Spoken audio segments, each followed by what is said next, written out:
So, idol culture. Idols weren't exactly a mainstream thing in the West until recent years, but if you're Asian, you're most likely familiar with the scene already. As a fellow Asian, as a modest child who kind of just follow everything his sister did, I can gladly say that I'm also quite familiar with idols, more specifically Korean ones. That's right, ladies and gentlemen, at one point I was basically a K-pop fan. I grew up with groups such as EXO, Girls' Generation, FX, Super Junior, T-ARA, etc, etc. And yeah, I did kind of lose interest in this whole thing as I got older, as I gained some personal interests, but in a way, me getting into anime and me getting into Japanese culture as a whole kind of redisclosed the idol fan that I once was. I guess you can also include J-pop since I do idolize a good amount of J-pop artists, more specifically Minami. Like I literally purchased the 373 I had 2 months ago. But I would say me getting into VTubers, or more specifically Hololive, was the main push for me to sort of return to the scene because these girls are supposed to be idols. And yeah, because of all of these influences, I kind of just looked at Love Life one day and was like, alright, let's give this a shot. And I wasn't disappointed with what I saw. Now when I headed into this anime, I was expecting it to be a happy-go-lucky, cute girls doing cute things anime,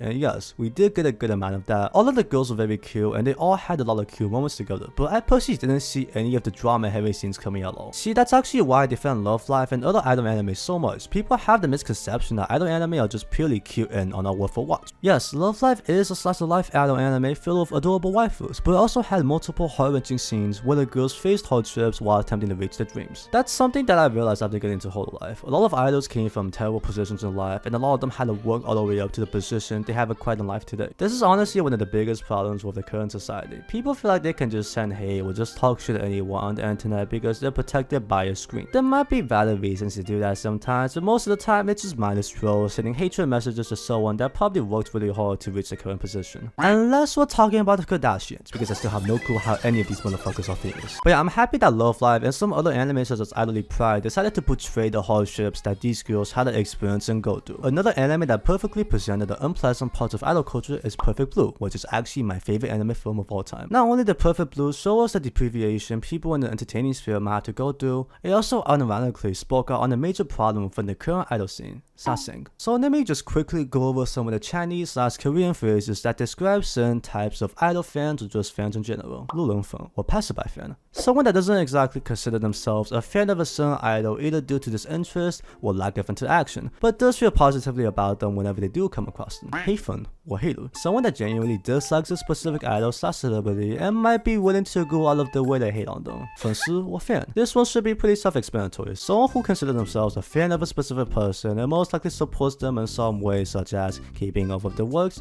buying merchandise, and sharing their works around, etc, etc. 脑残粉 or brain-dead fan. You guys are probably more familiar to the phrase stans, but this is a more direct translation of it. Again, should be pretty self-explanatory, but brain-dead fans are fans that have gone too far with their idolism to the point where they're basically brain-dead. Now finally, we have 私生饭 or sasaeng. Now, this is a phrase that should be pretty foreign to most of you that's watching this video. Basically, imagine a stan that's most likely rich and it's fucking crazy. See, that's one thing that I can sort of respect about stans. They at least attempt to keep all of the doings on the internet. sasaeng, on the other hand, will attempt to stalk you, engage with you, and basically invade the fuck out of your privacy. Like legit, I've heard a story about a girl who hid under her idol's bed for a week straight. Yeah, sorry for going off topic with that sort of needed explanation. It's actually kind of crazy how Perfect Blue addressed this issue even though it came out like 23 years ago. And like, these issues have actually gotten worse over time. But let's ignore these ongoing issues that we probably should discuss and just talk about something that's slightly more lighthearted, which is actually the main topic that inspired me to make this video. Zombieland Saga. Yes, the anime with the legendary truck cutscene. My bad. Scenes. So I actually started watching this anime recently, and I was actually writing this for as I was watching episode 5, but I actually just finished season 1 last night. And let's just say that I've been totally blown away because this anime has been so fucking enjoyable so far. I mean, just look at it. A show of zombie idols. That has to be the most badass thing you can ever come up with. All jokes aside though, this show just has so much going for it. Unlike regular idol animes with regular humans, this show has zombies instead,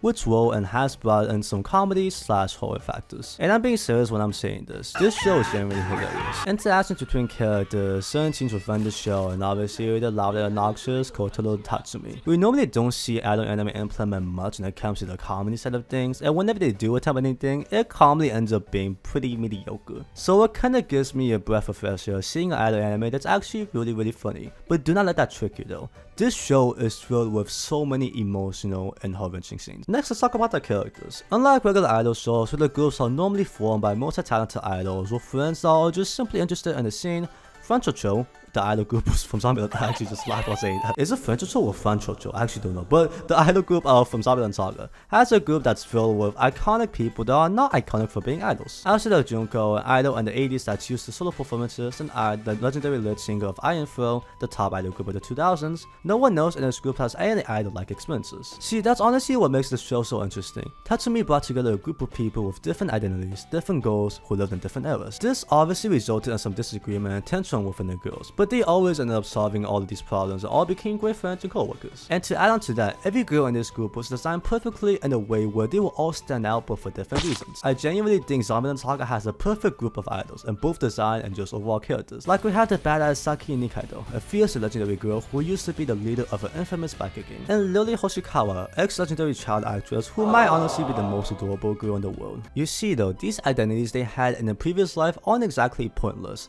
outside of Sakura and the legendary.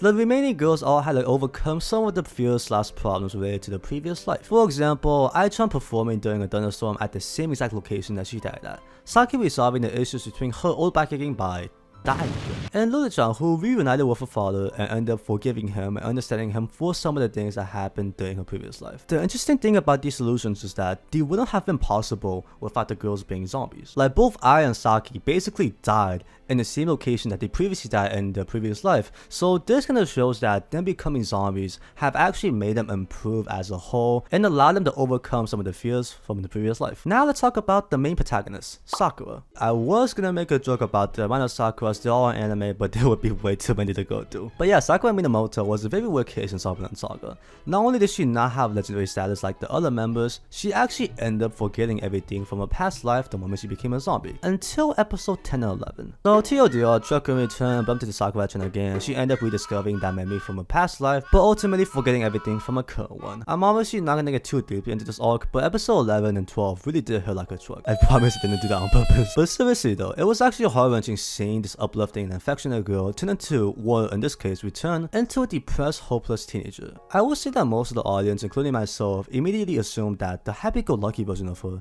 was the original one, was the natural one, since it technically was the first version of her that we witnessed. So learning her past and learning that she was just about to at least attempt to flip her life around right before she died was very unexpected to say the least. The reason why I felt the need to mention this whole arc was because it was just simply amazing. Seeing Sakura's character being redeemed in some way, and seeing the center of the group between the step 1, while everyone else came all this way, was honestly the best plot twist they could have added to the show. But this arc also pointed out a few things for me. First, never judge a book by its cover. Like I previously mentioned, Sakura seemed like this simple anime girl who was just unnecessarily positive about everything in life, but then we learned about her sort of tragic past and kind of realized like, hey, maybe she wasn't just a regular girl. Second, people can put on acts. Now this doesn't exactly fit the situation that Sakura is in, since we can't confirm the fact that the version of her that we're used to is what is not a real side of her. But both idols and regular citizens can easily put on a facade to either trick people or to hide the true colors. This obviously isn't always a bad thing, but just keep in mind that the person that you idolize might not be the same on or off camera. Lastly, really consider everything about this industry before you enter it. This goes for both idols and fans, by the way. This should be pretty obvious, but becoming an idol can be very distressing both mentally and physically, and we already know how cool the industry itself and the people surrounding it can be. Like in the idol scene, you're either not popular enough to receive any recognition, or you're too popular to the point where there's gonna be random people hating on you. Now the fans. As you should know by now, idol fans aren't exactly liked by a vast majority of people. I can say this from experience because I used to be a part of the people that dislike them. Coming from a regular person's point of view,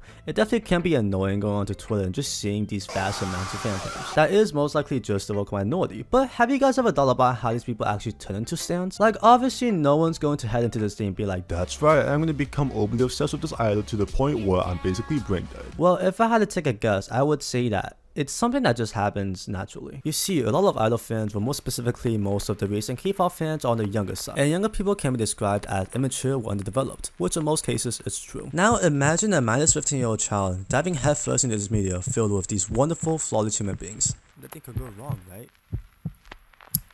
Yeah, honestly, I have no clue how to continue this, so let me just quickly summarize my claim. TLDR, once people become overly obsessed with something or someone, they can obviously lose self-awareness with themselves and all of the surroundings, resulting in these unexplainable acts. It's obviously okay to like and idolize someone on the internet, but once you enter that sphere where you might begin to like someone too much and begin to do certain things such as attacking someone for simply disagreeing with your opinion, that's where it goes a bit too far. So yeah, try to be a bit more careful on the internet because, you know, most of us on this platform are around the age where we might end up doing dumb things, so try to avoid the ones that you might regret once you grow up. But yeah, Zombieland Saga was an amazing anime. They were able to combine two different elements that we're pretty familiar with an anime sphere and created this amazing show alongside of this pretty iconic meme. If you for some reason haven't watched the show and end up watching this video, please give this anime a try. I promise you, it's for sure gonna fix your opinion on idol anime, or maybe elevate it even more if you already like or feel neutral about it. Like, this show really just stands out in every single aspect. We already went over the characters and some of the story, but there's also other things such as the soundtrack, voice acting, zombie dogs, animation since this was animated by MAPPA, and obviously we can't forget the legendary. Ultimately though, I would have to say that the characters were for sure my favorite part. Just seeing all these girls who are also different from each other, being forced into an idol group, and eventually giving in and creating a legendary friendship trio. So yeah, trust me when I say this show is unquestionably worth watching, and it definitely will not disappoint you. In conclusion, I personally don't mind most idol anime, and the genre itself is sitting in a pretty comfortable position with the popularity and the income they receive. That basically is the only thing that prevents me from loving every idol anime though, which is the fact that some of them are created purely just as money grabs. But if we ignore that point and solely focus on the content within the films themselves, then I can gladly say that I'm a supporter of this whole thing. The way they portray the idol scene in such an unrealistically realistic way was definitely what caught my attention.